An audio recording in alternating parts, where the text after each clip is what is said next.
राधे राधे, जय श्री कृष्णा। एक 8 साल का लड़का अपनी माँ के साथ अपने नाना के गांव यानी कि ननिहाल जा रहा होता है। वहां पहुंचने पर उनका बड़ा जोरदार स्वागत होता है कि एक बेटी अपने बेटे के साथ अपने गांव आई है।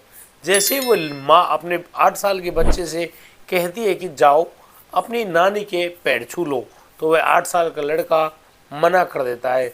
बिल्कुल साफ साफ मना करता है कि वो अपनी नानी के पैर नहीं छुएगा, क्योंकि वो मेरी नानी नहीं है, वो मेरी पत्नी है। आखिर कौन था वह लड़का जो अपनी नानी को अपनी पत्नी बता रहा था?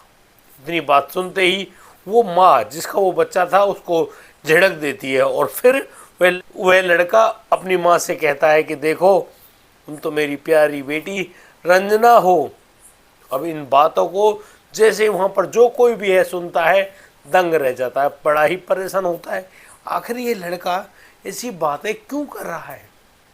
भाई, एक नानी को अपनी पत्नी बताना, एक माँ को अपनी बेटी बताना, बहुत सारी अनोखी बातें सामने आने वाली है। क्या आप जानना चाहते हैं? आप बने रहिए मेरे साथ वीडियो में अंत तक। दोस्तों, मैं हूँ भीषण प्रकाश और स्वागत करता हूँ आपका हमारे यूट्यूब चैनल में। दोस्तों, अगर यदि आप पहली बार इस चैनल पर आए तो हमको सब्सक्राइब करना बिल्कुल ना भूलें। दोस्तों, उत्तर प्रदेश का प्रसिद्ध जिला मैनपुरी में एक गाँव जिसका नाम मंगलपुर होता है। मंगलपुर में एक लड़की जिसका नाम रंजना होता है, रंजना एक बच्चे को जन्म देती है। वह बच्चा जिसका जन्म हुआ है उसका नाम आर्यन दुबे रखा जाता है। आर्यन दुबे अभी धीरे धीरे बड़ा तो हो रहा है, लेकिन यह रंजना के साथ बड़ी ही दिक्कत हुई है, क्योंकि जिस दिन उसने उस बच्चे को जन्म दिया था उससे 13 दिन पहले ही उसके पिता की दर्दनाक मौत हो जाती है। दरअसल उसके जो पिता, जिनका नाम मनोज कुमार मिश्रा है, वो अपने खेतों पर पानी लगा रहे होते हैं। उसी समय एक बहुत बड़ी दर्दनाक घटना घटित होती है। वो जब खेत में पानी लगा रहे थे, अचानक से वो देखते हैं कि उनके खेत में एक बड़ा सा छेद हो रखा है और जिसमें लगातार पानी जा रहा है। वो सोचते हैं कि इस बिल को बंद कर दिया जाए तो अच्छा रहेगा, पानी नहीं जाएगा और खेत आसानी से भर जाएगा। इसी बात के चलते अब तो वो मनोज कुमार जी हैं, वो सीधे उस बिल के पास जाते हैं और वहाँ पर अपना पैर लगा लेते हैं। कुछ समय तक जब उनका पैर रखा होता है, अचानक से उनको ऐसा महसूस होता है कि नीचे से उनके पैर के तलवे में किसी ने एक कोई सुई सी चुभा दी है। अब इस बात को देखकर जो मनोज कुमार मिश्रा हैं, वो अपने पैर को देखते हैं। उनको शक होता है कहीं ऐसा ना हो इसमें सांप हो।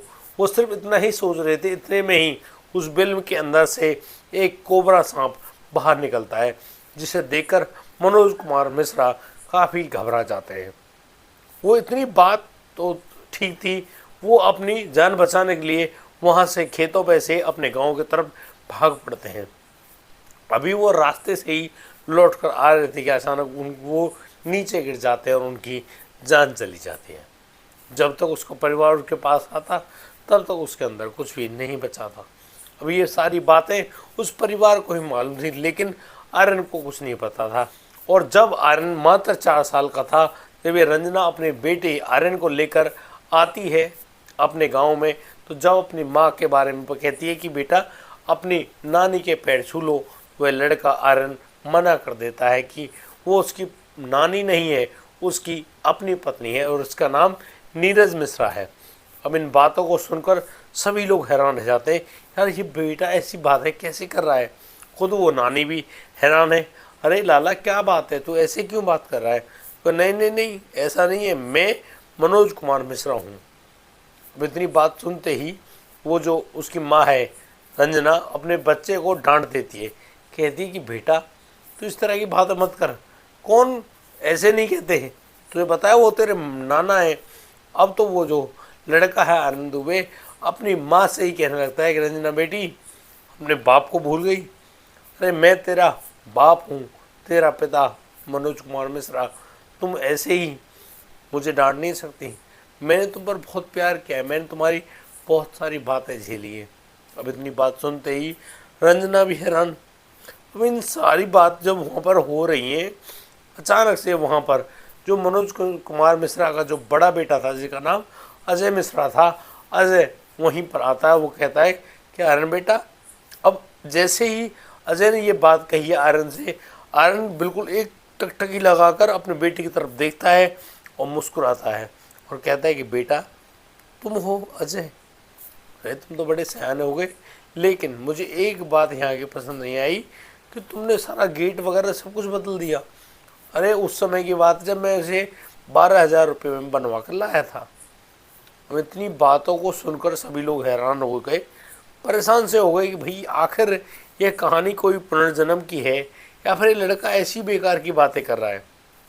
यहाँ पर उस बच्चे को अपने नाना की मौत के बारे में कुछ भी मालूम नहीं था, ना ही कोई कंडीशन मालूम थी कि क्या हुआ था क्या नहीं हुआ था। सभी लोग हैरान हैं। अजय अपने छोटे भाई अनुज को बुला कर लाते हैं। दोनों भाई अब वहाँ पर जब उस आयरन के पास रुक जाते हैं, उससे बैठकर बात कर रहे होते हैं, तो वो पूछते हैं कि अच्छा यदि आप हमारे पिताजी हो तो तुम हमें सारी बात बता दो कि बात क्या हुई थी उस दिन खेतों पर। अब तो वो आयरन जो कि 4 साल की उम्र में अपनी सच्चाई बयां कर रहा था, वो बताता है कि मैं ऐसे ही नहीं, यानी कि 9 जनवरी 2015 के मामला है। और जब खेतों पर पानी लगा रहे होते हैं मनोज कुमार मिश्रा, वो देखते हैं कि भाई वहाँ एक बिल सा है और उस बिल में से लगातार पानी नीचे ज़मीन में जा रहा है। काफ़ी देर देखने के बाद मनोज जी सोचते हैं यार ये पानी व्यर्थ जा रहा है, क्यों ना इसको बंद कर दिया जाए। उस समय उनके हाथ में फावड़ा नहीं था, फावड़ा दूर साइड खेत की मेड़ पर रखा था।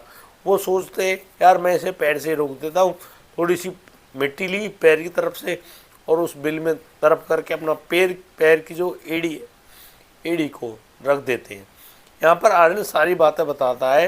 वो बताता है कि उसको अचानक ऐसे लगा किसी ने उसे एड़ी में सुई सी चुभा दी है। वो जल्दी से अपना पैर हटाते हैं और देखते हैं कि उनकी एड़ी में 2 जगह सुई चुभाने के से निशान बने पड़े हैं। वो अभी सोच ही रहे थे कि कहीं किसी सांप ने उसको डस तो नहीं लिया। इतने में वहाँ पर एक कोबरा सांप बाहर निकल रहा आता है और बस वहाँ से भाग खड़ा होता है। इतनी सारी बातें जब वो लड़का अपने बेटों को बता रहा होता है कि अजय ऐसा ऐसा हुआ था, क्या तुमको पता है, और फिर मैं वहाँ से पैदल भागा था और बताऊँ मैं तुम्हें, हीरा लाल के खेत के पास आकर मुझे आंखों से दिखना बंद हो गया था और मुझे लगता है मैं शायद वहीं पर गिर गया। अब इतनी बात को सुनकर जो अजय है बहुत ही ज़्यादा हैरान होता है, परेशान सा भी होता है और कहता है कि आपको वाकई मालूम है वो खेत हीरा लाल के थे। इस बात को सुनते ही वो लड़का कहता है नहीं बेटा मैं भूल नहीं सकता, मुझे सब कुछ याद है, वो हीरा लाल का खेत ही था और उस समय उनके खेतों पर ट्रैक्टर खड़ा था, मुझे सब कुछ याद है। आर्यन जो है वो अब बताता है कि देख सुन, मैं बताता हूँ तुझे असली बात। जब मेरी मौत हुई थी उस समय मेरा पंजाब नेशनल बैंक में खाता था और मेरे खाते में 42,000 रुपये पड़े हुए थे। क्या ये बात सही है या गलत? अब इस बात को जो सुनने वाले अजय हैं, अजय और अजय की माँ नीरज, दोनों बड़े ही हैरान होते हैं। अच्छा तुमको मालूम है? और हाँ, अब इतने में आर्यन कहता है कि हाँ उसको अपने जीवन के बारे में सारी सच्चाई मालूम है, उसके साथ क्या क्या हुआ, कैसी कैसी कंडीशन हुई, क्योंकि उसकी जो आत्मा थी उस शरीर के अंदर से बाहर निकल आ गई थी और फिर यहाँ पर रोते रोते वो नीरज भी आई थी और फिर उसको उठाकर बाज़ार में जो हॉस्पिटल है वहाँ ले जाने की कोशिश भी करते हैं, हॉस्पिटल लेकर जाते हैं, लेकिन वहाँ पर डॉक्टर उनको मृत घोषित कर देते हैं। फिर ये लोग अपने उस बॉडी को घर लेकर आते हैं और फिर यहाँ आने के बाद उनका दाह संस्कार भी कर दिया जाता है। और जैसे ही लोग उस शमशान घाट से वापस आते हैं, उनके साथ साथ ही वो मनोज मिश्रा की आत्मा भी वापस घर आती है और फिर 12 दिनों तक वहीं पर रहती है। वह बार बार खाने की प्रयास करता है लेकिन वह कुछ खा नहीं पाता है। वह बार बार अपनी पत्नी अपने बच्चों के पास जाकर उनसे कहता है कि वो मरा नहीं है, वह तो जिंदा है, लेकिन कोई भी ना तो उसको देख पाता ना ही वह किसी को छू पाता था।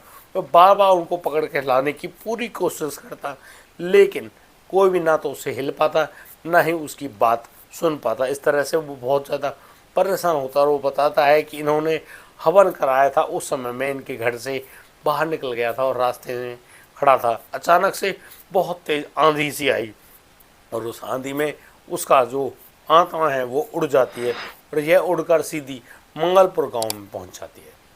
मंगलपुर में जहां उसकी माँ जो इस जन्म में है रंजना गर्भवती होती है और उसको बहुत तेज़ प्रसव पीड़ा होती है। मैं उसी समय अपनी माँ रंजना यानी कि उनकी बेटी मनोज की बेटी के पेट के अंदर चला जाता हूँ और फिर मुझे ऐसा लगता है कि यहाँ पर इतना सारा पानी क्यों भरा है, क्योंकि चारों तरफ पानी ही पानी था। और फिर उसका जन्म हो जाता है और तब से ही वह लड़का जब बोलने लायक होता है तब से वह रंजना से कहता है कि तुम मेरी माँ नहीं मेरी बेटी हो। अब जब वह लड़का अपनी नानी के पास गया और अपनी नानी को देखकर बोला कि ये मेरी नानी नहीं मेरी अपनी पत्नी है, तो चारों तरफ एक बिल्कुल हल्ला समझ गया। सभी लोग परेशान हो गए कि आखिर मनोज मिश्रा की जो आत्मा है उस लड़के के अंदर आने के बाद क्या करना चाहती है, आखिर उसके ऐसे कौन से काम बाकी रह गए हैं, क्या ऐसा कोई काम है जिसको वो कर नहीं पाया है। जब उससे और ज़्यादा पूछा गया तो वह लड़का अपने बेटे यानी कि अजय और अनुज को गले से लगाता है, उनसे कहता है कि देखो जो भी घर में बंटवारा हुआ है उस हिस्से के बारे में तो मुझे मालूम है, लेकिन तुमने जो बाहर का गेट था वो क्यों हटवाया। अब इस बात के बारे में वो बच्चे कहते हैं कि नहीं, ताऊ जी नहीं मान रहे थे और बस उनके कहने पर ही हमने इस गेट को हटा दिया। यहाँ घर में बहुत सारे ऐसे बदलाव हुए थे, उन बदलावों को देखकर वह जो लड़का है बहुत ही ज़्यादा दुखी होता है, परेशान होता है और अपनी पत्नी जो पूर्व जन्म की थी नीरज, जो कि अब उनकी नानी है, उनसे कहता है कि नीरज तुम सारी बातों को भूल गई क्या, क्या तुम मुझे भी भूलना चाहती हो। देखो तुमने घर में जिस प्रकार से मेरी मनचाही चीज़ें निकाल दी, इससे मुझे बहुत ज़्यादा पीड़ा हुई है। अब इतनी बात सुनकर वो नीरज भी उनसे कहती है, अच्छा जब तुम इतनी सारी बातें बता सकते हो तो फिर मेरी भी कुछ ऐसी बातें हैं जिनको शायद तुम और मैं जानते हैं। अच्छा आप मुझे ये बता दो। इस तरह से नीरज ने कुछ ऐसी बातें पूछी जिनको हम चैनल पर नहीं बता पाएंगे आप लोगों को। फिर उन बातों से जो जवाब था आर्यन का, बिल्कुल वही सटीक जवाब था जो कि केवल और केवल नीरज को पता था। नीरज मिश्रा उन बातों को सुनने के बाद अपने जो देवते यानी कि अपनी बेटी के बेटे से सुनती है तो बिल्कुल ही हैरान हो जाती है और बस चुपके से वहाँ से खड़ी होती है, उस आर्यन को अपने सीने से लगा लेती है और कहती है कि तुम रंजना के बेटे नहीं रंजना के पिता हो और तुम मेरे भी पति हो। इतनी बात को सुनते ही सभी लोग काफ़ी ज़्यादा भावुक हो जाते हैं और उस परिवार में उस लड़के का एक अलग तरीके से ही स्वागत करते हैं। दोस्तों इस समय वह लड़का किशोर अवस्था में हो गया है, लेकिन जब भी उससे बात करते हैं मनोज मिश्रा के बारे में तो उसकी आंखों में कुछ अजीब सी चमक आ जाती है। वो बड़ा हैरान होता है और कहता है कि वो कोई और नहीं वो मनोज मिश्रा ही है, लेकिन वह रहता अभी अपनी माँ जो इस जन्म की माँ रंजना है उनके साथ ही मंगलपुर गाँव में। दोस्तों कहते हैं कि हमारी आत्मा जो है वो कभी भी ना जलती है ना मरती है, ना ही कोई उसको काट सकता है ना मार सकता है। वो हमेशा अपने जो कपड़े हैं यानी कि जो प्रजाति हैं, किसी में हम पशु बन रहे हैं, किसी में हम पक्षी बन रहे हैं, किसी में हम इंसान बन रहे हैं, इस तरीके से नए नए कपड़ों को धारण करती है अपने अपने कर्मों के अनुसार। उसी प्रकार से कोई ना कोई कर्म तो उस मनोज कुमार का भी रह गया था, इसीलिए वो किसी भी लोक में नहीं गए, ना स्वर्ग में गए ना नरक में गए। उन्होंने कोई ना कोई ऐसी प्रतिज्ञा की थी जिसको उन्हें दोबारा से मनुष्य योनि मिली और वो अब आकर अपना जो भी बचा हुआ कुछ काम है उसको यहाँ पूरा करके जाएंगे। दोस्तों आपको इस पूरी कहानी को सुनने में काफ़ी सारी परेशानी भी सहनी पड़ी होंगी। मेरी तबीयत बिल्कुल ठीक नहीं है, मुझसे बोला तक भी नहीं जा रहा है। मैंने प्रयास किया आप लोगों को एक अच्छी सी घटना सुना दूं, लेकिन यदि मुझसे कोई भी गलती हुई है मैं आप लोगों से हाथ जोड़कर क्षमा चाहता हूं और मैं आपसे गुजारिश करना चाहता हूं यदि आपके पास भी कोई ऐसी पुनर्जन्म की सच्ची घटना हो तो हम लोगों को नीचे दिए गए नंबर पर अवश्य मैसेज कर दें, व्हाट्सएप करें, हमको ऑडियो में हो या फिर आप लिख कर भेज सकते हैं, आप भेज दीजिए। दोस्तों आज के लिए सिर्फ इतना ही, अब दीजिए मुझे इजाज़त। मिलता हूँ कल, लाता हूँ एक और अनोखी कहानी। तब तक के लिए आप बढ़िया रहें, बेहतर रहें, अपना और अपने परिवार का बखूबी ख्याल रखते रहें और हाँ ऐसे छोटे बच्चों का खास ख्याल रखें जो कि अपने पूर्व जन्म की बातें करते हों, जो कि पुनर्जन्म की बातें करते हों, अपने बारे में बताते हो कि वो कहाँ के रहने वाले थे, क्या करते थे और कैसे करते थे। उन बच्चों के पास ज़रूर कोई ना कोई ऐसी विधा होगी जिसके अनुसार वो लोग पुनर्जन्म लेकर अपने अधूरे कामों को यहाँ पर पूरा करने के लिए आए हैं। दोस्तों राधे राधे।